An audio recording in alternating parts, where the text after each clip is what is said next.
All right. Hello, welcome.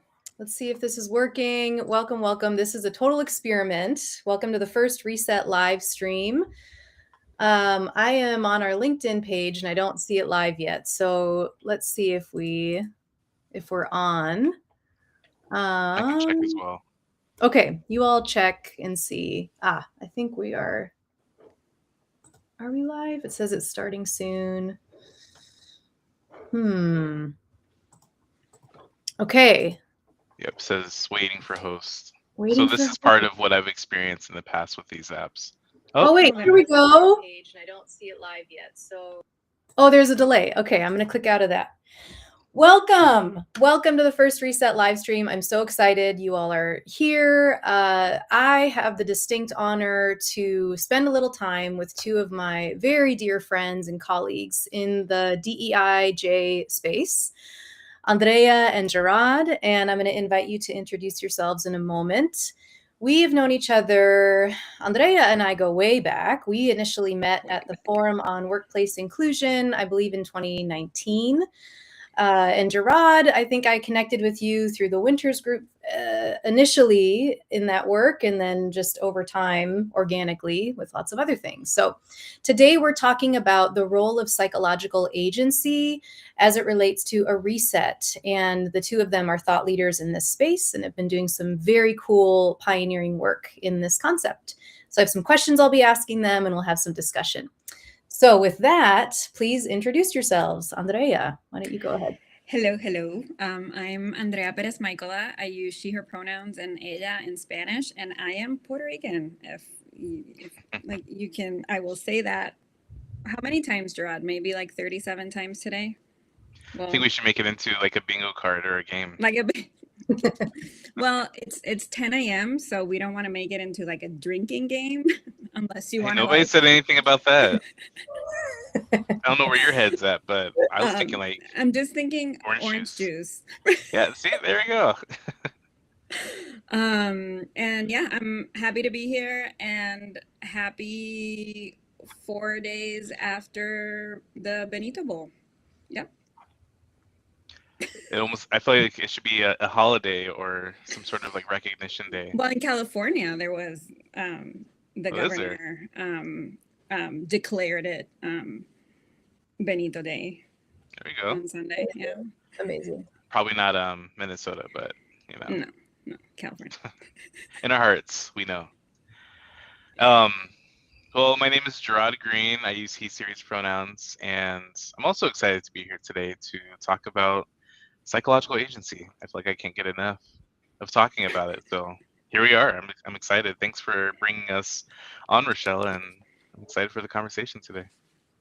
Absolutely. And y'all, this is a total experiment. I was telling Andrea and Jerad beforehand, like this tech stuff, like I'm so anxious. I've never used Restream. I don't know what I'm doing. So, but we're here. I just put up the QR code. If you would like to learn more about their work, it's here on the screen, and then I'll put it up again at the end. And so without further ado, I would love to know, let's just dive straight in. So when you talk about psychological agency, what do you mean? And what made this concept feel necessary now?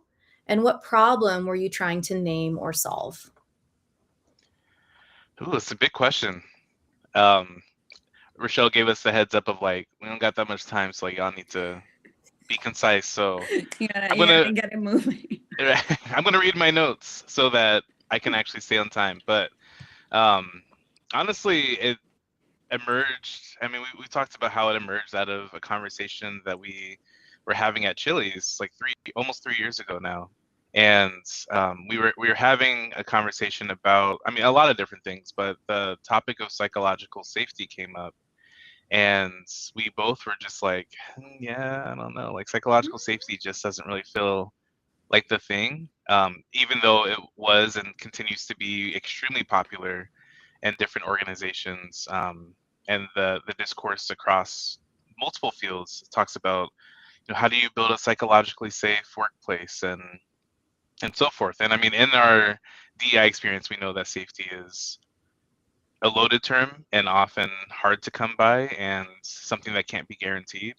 And so when we were talking about psychological safety, we just didn't feel like it spoke to our story in a way that was helpful. And in fact, we began thinking about, well, is it even achievable? Like, can we even experience psychological safety? So from there, we decided to take that and run with it.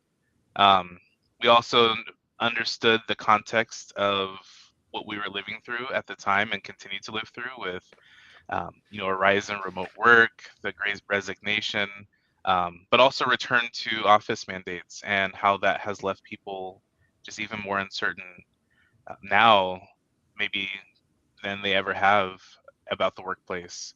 And people are exposed and vulnerable in that as well. And a lot of the things that they felt like changed or maybe improved during the pandemic are all starting to come back, returning to work. And so our work around psychological agency I appreciate because we're critical systems thinkers, so we're able to deconstruct and think about some of the limitations and challenges with psychological safety and name the problem, but we also use this as a way to provide guidance to folks for how to create their own strategies for how they might tackle these issues within the workplace today. So we personally define psychological agency as the ability for people of color to decide how much of themselves they bring to work, when they do it, who gets to experience their whole selves, and to what degree. This was really important for us because a lot of the research and framing that we have seen in the past, research and framing around the experiences of people of color in particular, talks about ways that organizations need to shift to better support their populations. So in a higher education context, that might be faculty, staff, and students. In government, that's staff, healthcare, that might be staff and patients. But we've also been having the same conversation for decades. In a lot of the research I've read from 30, 40, 50 years ago, it's the same thing. It's the same. These are the implications for how we improve the experiences. It's how do we, create organizations and systems that are more equitable and more inclusive. And I'm tired of having that conversation. I'm tired of waiting. And I just don't think that we have the ability to wait. There's a cost to that delay. So we wanted to create this concept as a way that would give us the ability to choose how we show up in organizations in a way that really works for us well, to mitigate some of the burden of having to exist or fit within these organizations, or adjust in a way that is burdensome to us. So kind of a long answer, but I would say from my take, that's kind of how we came to this idea. And I want to clarify, Jerad, so that when you say us, we mean people of color in the workplace in the context of the United States. Because when we started reading about the framework of psychological safety, it never centered the experiences of people of color.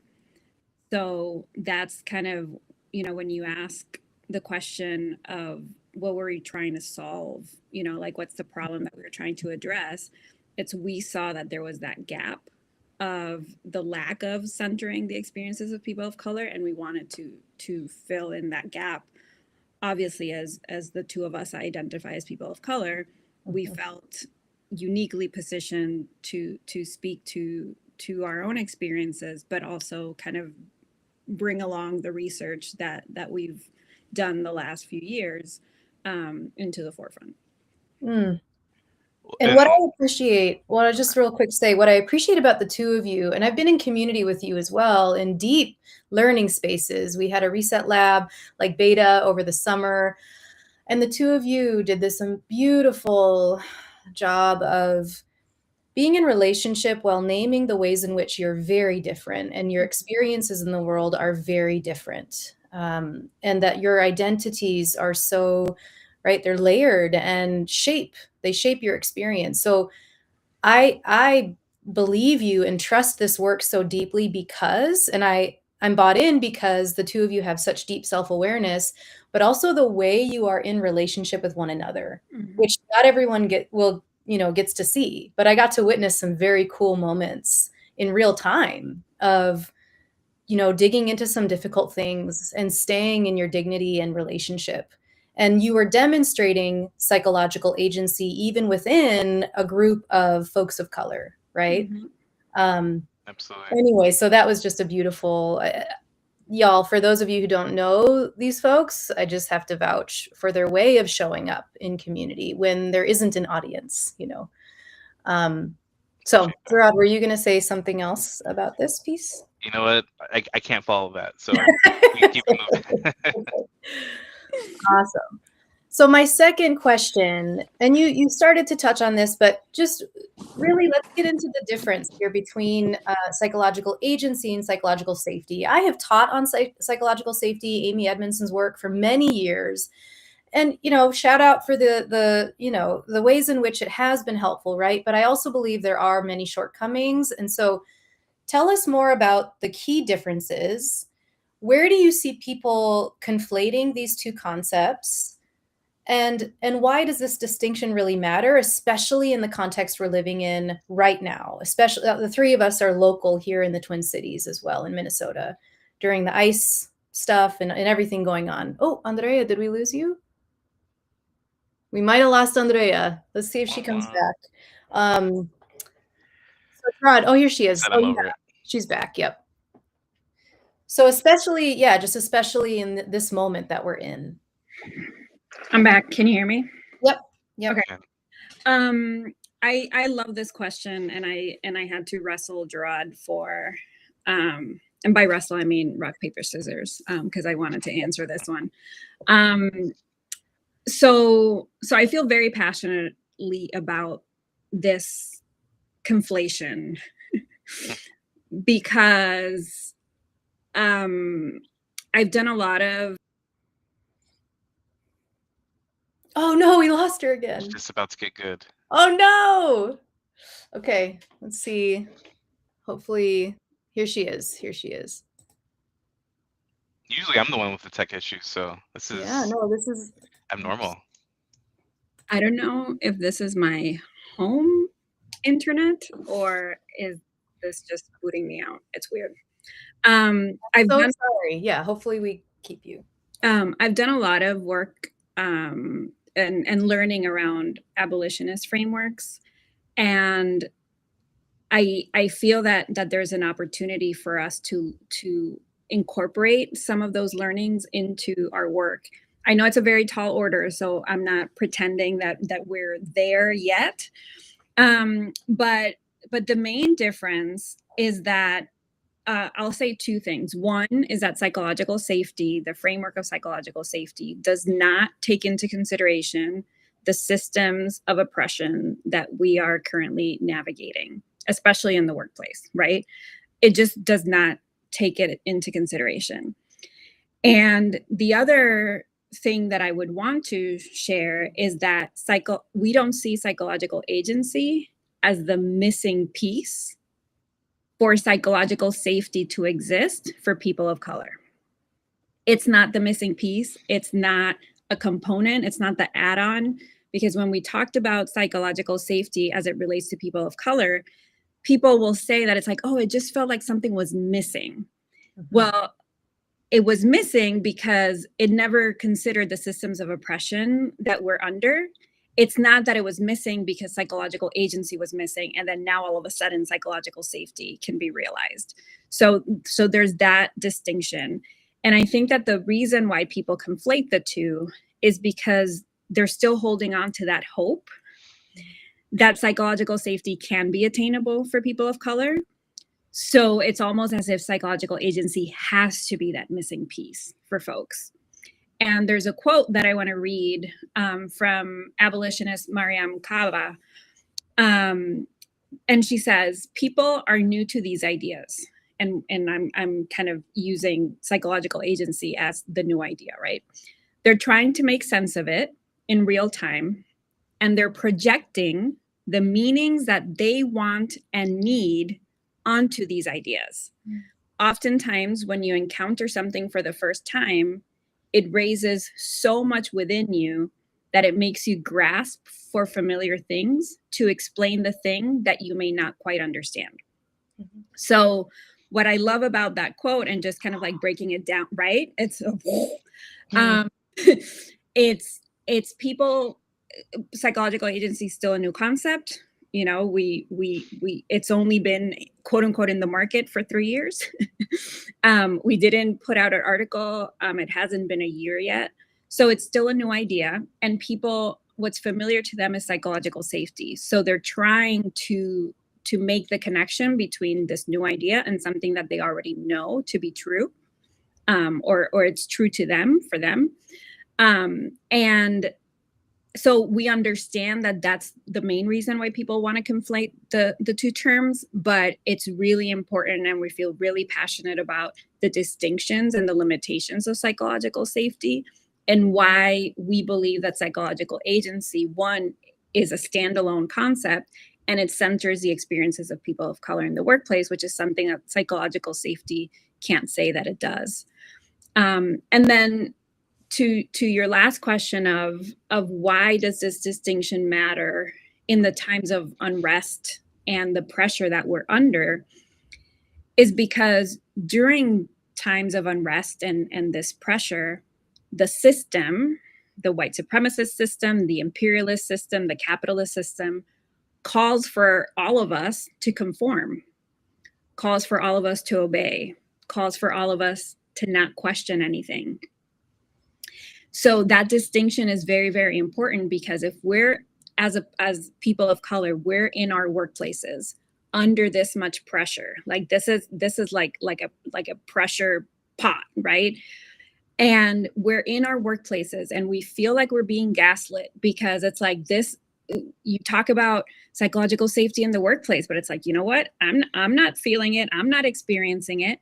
You feel that there's something wrong with you. So you start to question yourself and you start to go against your gut feeling, and you then feel that you have to conform, and it's like, well, okay, maybe the workplace is psychologically safe, maybe there's something wrong with me, you know, and you start to convince yourself otherwise, because that's what the system wants you to do, wants you to doubt yourself, wants you to conform to the majority, and the majority of people in our workplaces are white, right? So I think that, and I'll just kind of like drop the gem, but I don't think that we have time to go deep. Maybe this is a part 2 situation, but we will venture off and even say that psychological safety doesn't exist for white people either.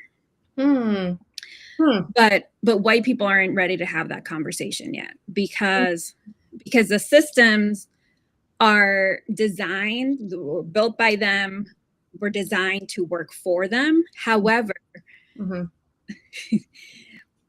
white people benefit from it, but at the end of the day, and this is something that we've been seeing in the unrest in Minneapolis, is that the system of white supremacy will still sacrifice white bodies for its own benefit.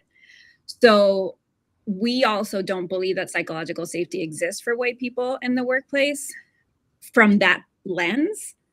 But if we do look at it from a surface level, yes, white people are more likely to experience psychological safety because the system was designed by them, for them.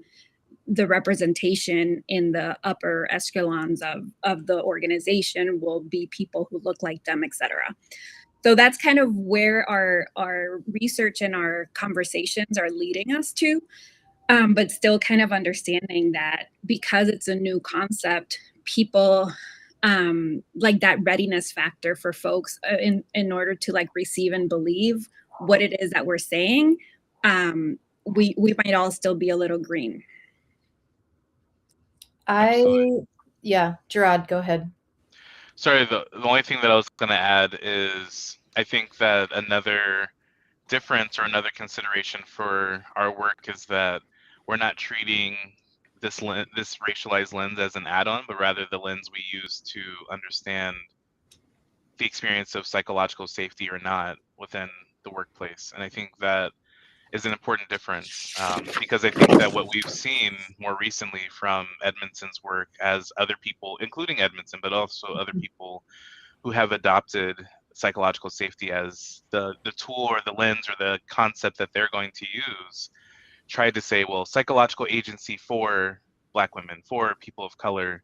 And a lot of it is surfacing some of those challenges and packaging psychological safety as a way to address those challenges without actually using,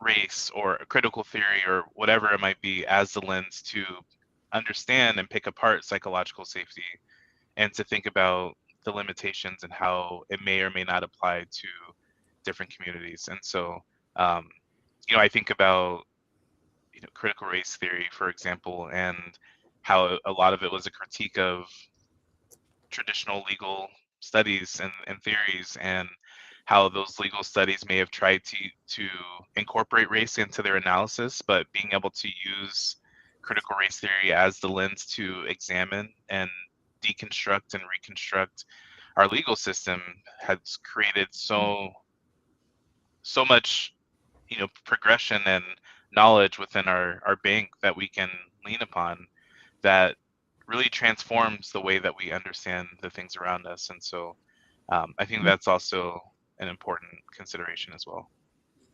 Yeah, I mean, so many things I have to touch on here. Whoa.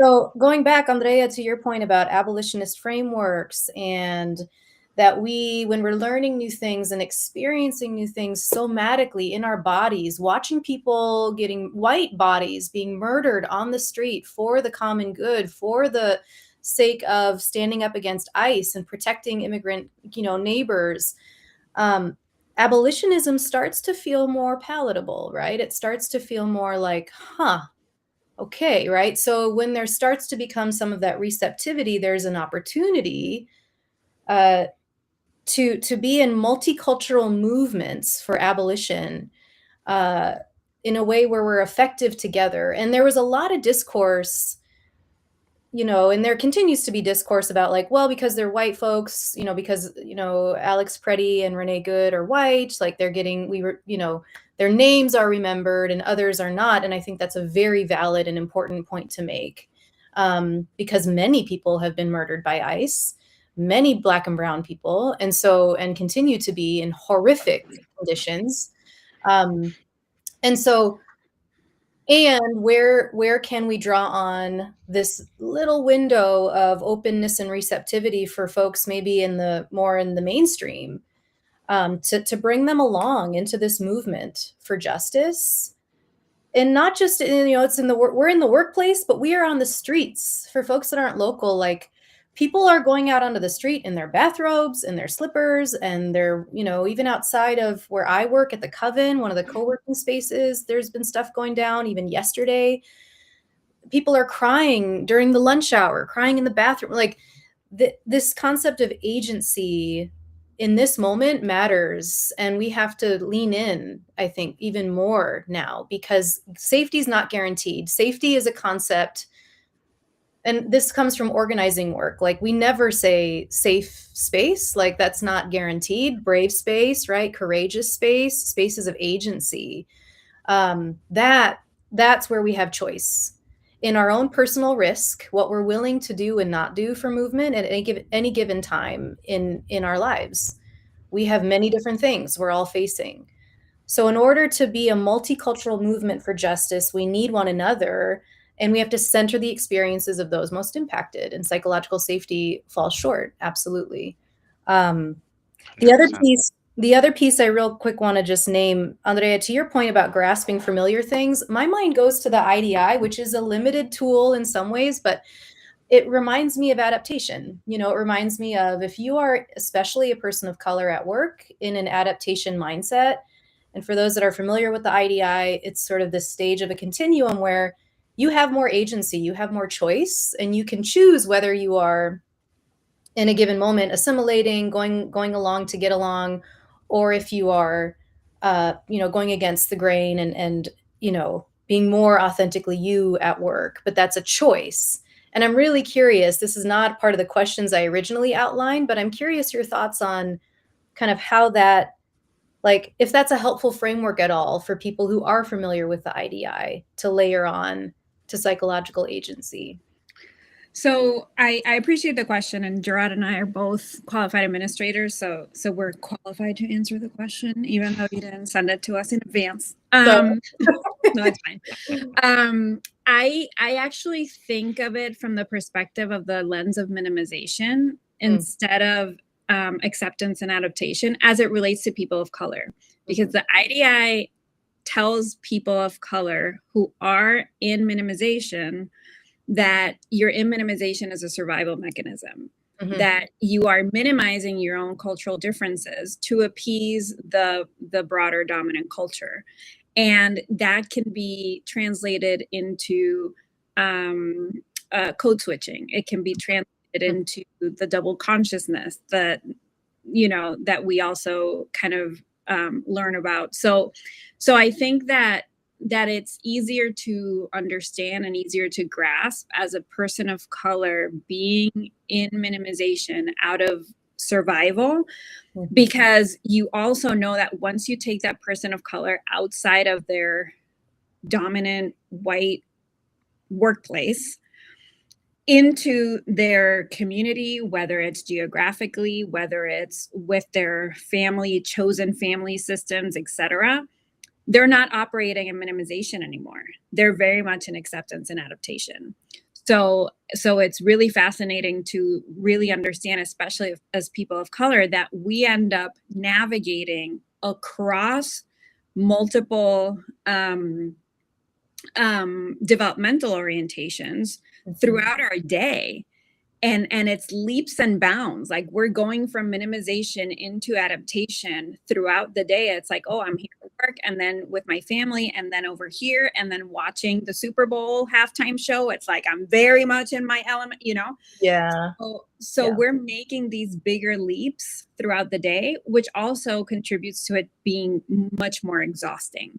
Yes. Whereas white people in the context of their workplaces end up being quote unquote more authentic or more true to who they are, but it's because they don't have the need, the necessity to kind of leap, like make that big of a leap, because they're not in survival mode. Yeah. Right. Yep. I love that. I love that. Yes. Okay, let's get to, thank you for that. I know that was a little off left field. It's okay, we're qualifying. Yeah, I know, y'all are pros. So agency, this question, I'm super excited about this question. Agency as a reset. So coming back to the theme of the reset and the work I do and support organizations with resetting their nervous systems, resetting their sense of, you know, who they are in relationship with their teams. So the question is, when the nervous system is flooded and people feel braced or frozen, what does a reset actually look like through the lens of psychological agency? And what is one small, real way people can reclaim choice when things feel out of control? Yeah, this is a great question, and I think it's difficult because oftentimes the moments where we need to reset the most are the moments where we forget about it the most, or we overlook, or we ignore those responses the most. Especially as people of color, you know, there's this concept, John Henryism, and that in the face of heightened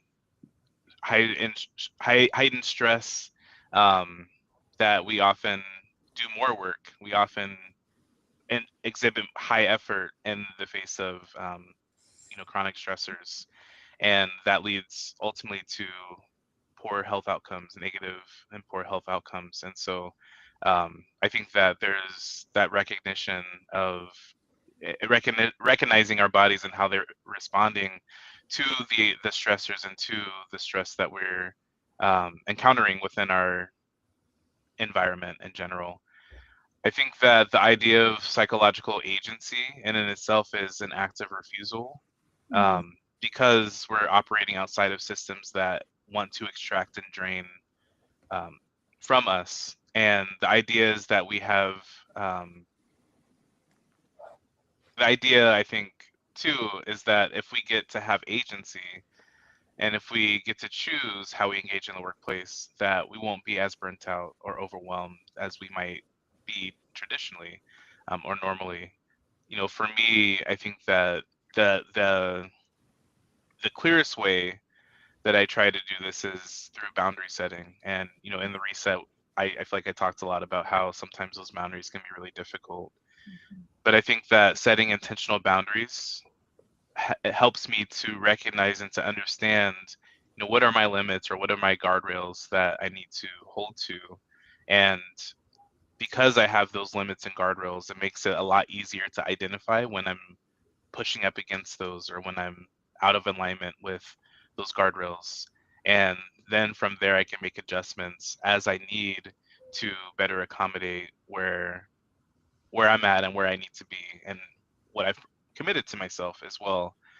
I also, in the work of psychological agency, I also recognize that, and we talk about this, how, our families and our communities are more important than the work that I do in the workplace. Not to say that the work I do isn't important, but that's where I need to be giving my energy.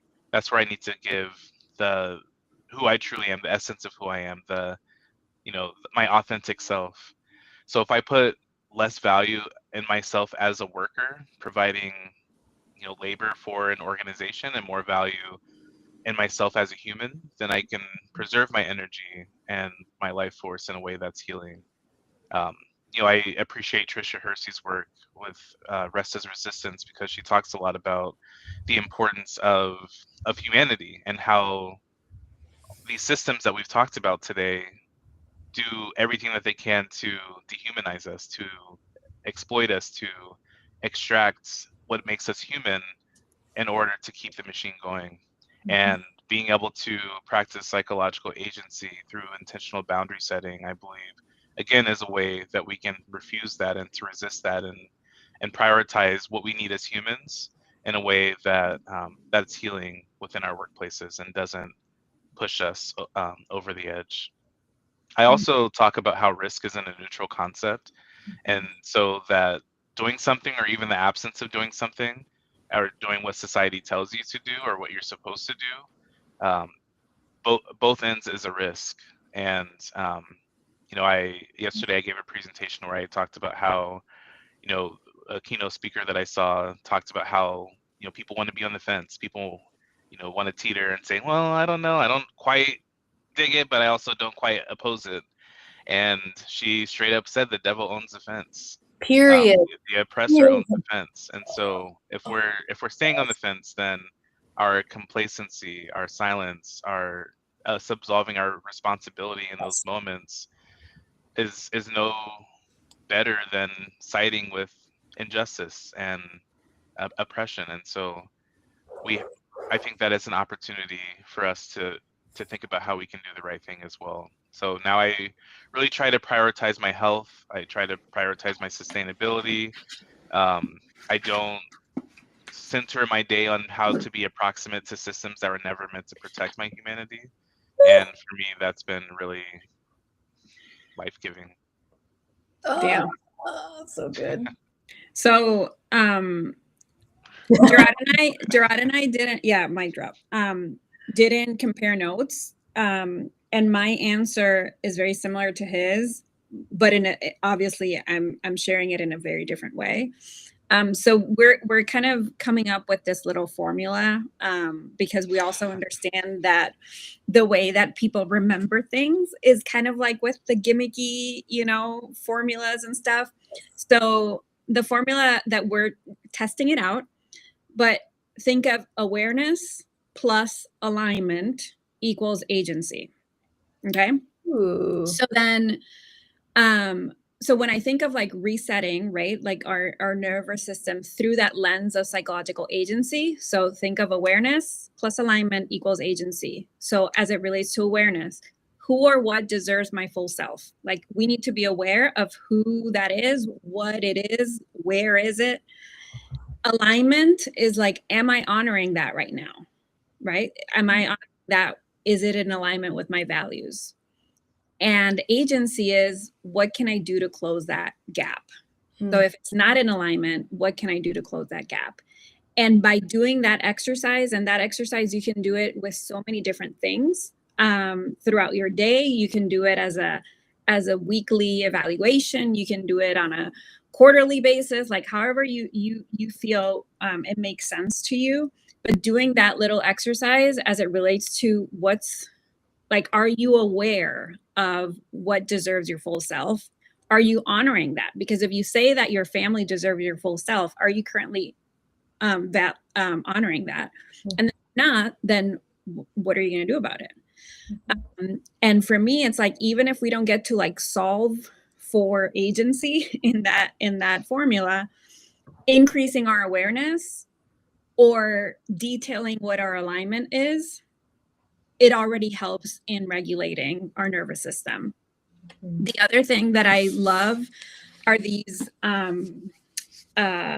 emotion wheels. I have them both in English and Spanish. And what I've learned, especially by being a mother to 2 young boys, is that naming my emotions is extremely empowering. Even if I don't know what to do with them, just naming them is huge. So, oh my goodness. You guys, it's all about naming it. Name it, name it, baby. Name it, you gotta name it. Yep. So that for me is my huge. birthday's coming up in a couple months, and I don't have one of those, so I don't know, I'm just saying. You know what I'm gonna get you? I'm gonna get you an emotions wheel onesie. That's a snuggie. A snuggie. Yeah. That's so then good. how I see it, I have to look at the mirror every time I want to. Yeah, that's deep. There's a lot of layers of metaphor there. I'm saying. That's deep. Yeah, that is deep. Sorry. Go ahead. I love this. No, I'm done. I did want to share like with folks too, both of you, all 3 of us are parents. All 3 of us have 2 kids each. Yeah. Young so kids. that comes up a lot, and you can't divorce that from this conversation, because when we're tapped at work and drained and burnt out, we bring that home, so it's all the more important to protect your sense of agency and dignity. And I love this framework: awareness plus alignment equals agency. Definitely going to remember that. Hold on to that. So how are you, and I'd love now to get into the real tangible nitty gritty, like how are you practicing this right now in your body, your work, and your boundaries? What is one tiny practice that's helped keeping you grounded? And Jerad, you spoke to about, boundaries some already. So I'd love any tangible examples either of you are willing to share. So I have 2 examples that are very simple that work for me. This isn't it's just something that I'm doing. So I've gone back to playing tennis, and I grew up playing tennis. I played competitively for a long time, and then I hadn't played in over 20 years due to injuries and so on. And Jerad can attest to this, because when I told him that I'm like, okay, like I'm preparing my body to go back to playing tennis, he's like, tennis, what's that? He's like, I don't know what. So it's like, it's not a sport that him and I enjoy together. However, he's come to understand like how important it was in like my younger life. And for him to genuinely like be happy for me that I've gotten back to it, has also been really cool. Even though it's not something that quote unquote, like he understands. Right. So it's like, I've gone back to playing tennis, but aside from the physical exercise, for me, it's 2 things. One, it fills me with positive memories from my time as a competitive player. So I think like the bigger, learning here is like to find something that fills you up with positive memories, right? And it also helps me feel hopeful for the future, because my 7-year-old is starting to play tennis. So it's kind of also a way for me to enjoy tennis in a different, maybe like less competitive way, through watching him play. So it's something simple. It might not necessarily feel like it's groundbreaking, but because I'm able to enjoy it through my son's eyes, and also brings up really good memories, like from a nostalgia perspective, that really helps me. And even if I'm playing once or twice a week, like that really just kind of helps ground me. The other thing is that I keep a planner.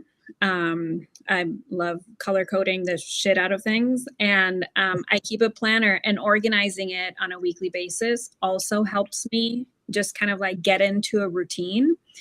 And the other thing that I do with my planner is that I try to remember every single week to write the top 3 highlights from my week, and also a word of the week. And 2 weeks ago, the word of my week was WTF. So it also doesn't, the word of the week doesn't have to be like this inspirational, like whatever. It can be like, what the fuck? You know, and like that was the word of my week. But again, naming it is very empowering. And those are 2 practices that I've really found to be just really helpful, especially these last few months. Thank you. Jerad, what about you? Yeah, for me, and something that we talk about in our tenets for psychological agency is the flexibility and agility that can become important in the way that we navigate different situations. So for me, context really matters, and it plays an important role in how I experience my life and how I practice psychological agency. And so I I think that when we talk about authenticity, there are certain ideas and notions of what we think that's supposed to mean. And for me, I think that it's the ability to be able to choose what authentic means for me in specific moments and situations and at different times. And I think that it's powerful to be able to show up in a way that I deem or choose as authentic, and be able to still walk away from that in a way where I feel good about how I showed up. I feel good in how I'm moving away from that situation, because I don't feel drained, and I don't feel like I had to perform in a way that felt completely unnatural to me. It's more so me saying, you know what, like this space isn't really what I need it to be, so I'm gonna chill. Like, I'm gonna pull back. I'm not gonna overdo it and do the most. I'm not gonna overshare. I'm not gonna provide more than what is needed. Um, because again, like, I want to protect that what makes me me, the special things that make me me, and I'm not gonna force myself into a square or round hole as a square box. So that's been really important, is just being able to be flexible and understand the context that I'm in, so that I can continue to preserve myself, my energy, my boundaries, my humanity. And that's really gone a long way. Oh, y'all, we have 2 minutes. I am so grateful. I want to just highlight themes for me that I'm taking, and then I want to invite a one-word checkout. Just one-word checkout from the 2 of you. One word? Just try. See if you can. Puerto Rico. Yeah. Puerto Rico. The devil owns the fence. The devil owns the fence. Damn, that was a mic drop moment. The abolitionist frameworks grasping at familiar things. This act of refusal. Psychological agency is an act of refusal. And Andrea, also to your point, psychological agency, this is centering the experience of people of color in the workplace, and, white folks can benefit. Like, everyone needs to be, bought in and tuned into what this is and what this means, for your own lived experience and your, identities and privileges that you hold. And can I speak to that quickly? Sorry, Yes. I know that you're trying to wrap up. No, it's But I fine. think when you talk about, and when we talk about how white folks can also benefit, it makes me think about like the civil rights movement and Yeah. movements that came after that were inspired by the civil rights movement. And we know that strategies and work that we as people of color do and initiate to fight for our liberation, fight for our justice, works for other communities. Like, the strategies that Yes. we curate for ourselves helps that rising tide lift all the boats. And so even though Yes. we present and offer and examine psychological agency through the lens that centers people of color, there's still value in how white folks might be able to learn from that and think about how that applies to their own practices, their own abolitionist and liberatory practices themselves. And so I just wanted to say that when you mentioned that. Yeah, I'm thank done. you. I Thank digress. you. Well, that and so we'll have to have a part 2, maybe a part 3, 4, 5. I don't know. This is an experiment. Give us a one-word checkout. How are you checking out from this conversation? Well, I don't follow instructions, so I'm not gonna do a one-word checkout. Okay. I'm I gonna already do. gave your checkout. It was Puerto Rico. Yeah. Listen, that was your checkout from me. Okay. This is tied to the current moment. I'll just say 3 words and people will take them as they will. Know your history. Nothing that is happening right now is out of the blue surprising. If Yeah. we know our history, we know why we're in the space that we're in, and we can also understand where we're going. So know your history is my plea for all of us. Thank you. Absolutely. I'm breaking rules too, but for me, it's well, maybe it's 3 words. Is know your power. I think that we often Ooh. get into this state of how do we empower folks to do more or to practice psychological agency and so forth. And my response to that is it's not our job to give people power that they already have. It's about us being able to break down walls and doors and windows that prevent them from living into that power. So I Well, would and encourage folks. if you're depending on other people to give you your power, that means that they can take it away. So Yep. was Yep. it really your They power can to tell you begin how with? much power you have, Yep. how little power you have, when you can use that power. So my 3 words is to know your power. Know your history, know your power. My 3 words are know yourself. Know yourself. This is where it begins. That deep level of self-awareness, self-compassion, and the 2 of you demonstrate this really beautifully. Thank you for joining for this conversation, for being vulnerable, thank you. Thank you for having us. trying something new, and maybe we'll do it again.